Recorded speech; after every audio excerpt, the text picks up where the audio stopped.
À très court terme, le défi pour un groupe aéroportuaire, c'est évidemment d'être capable de prendre sa place dans la chaîne logistique de traitement d'un tel vaccin ou de livraison et de transport d'un tel vaccin.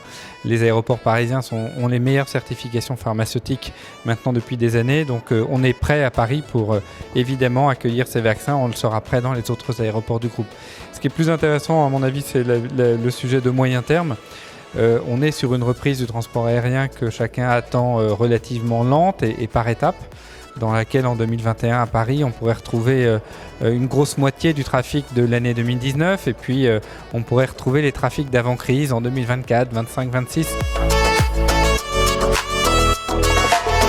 Elles n'ont pas changé dans la mesure où avant la crise, l'ambition du groupe ADP était d'abord d'être au service de ses clients avec une vision d'un aéroport qui soit smart, c'est-à-dire le plus sans couture, dans lequel le parcours passager soit le plus simple, le plus fluide possible, un aéroport qui soit safe, c'est-à-dire en toute sécurité. On pourrait rajouter à la sécurité des biens et des personnes aujourd'hui la sécurité sanitaire, et un aéroport qui soit le plus sustainable, c'est-à-dire le plus économe de son empreinte carbone, mais d'une manière générale de son empreinte environnementale, et le plus pourvoyeur d'emplois, d'activités, d'attractivité.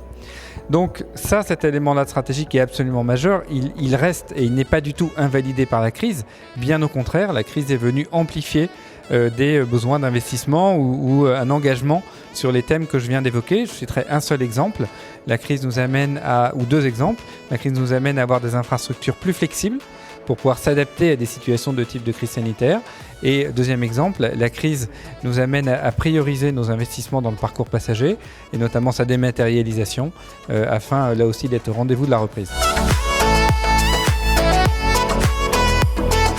L'envie de voyager n'a jamais été aussi forte qu'aujourd'hui et il ne faut pas que l'épreuve de l'immobilité que nous vivions vienne estomper que le goût du voyage fait partie des besoins humains. Donc je suis très positif sur l'avenir du transport aérien.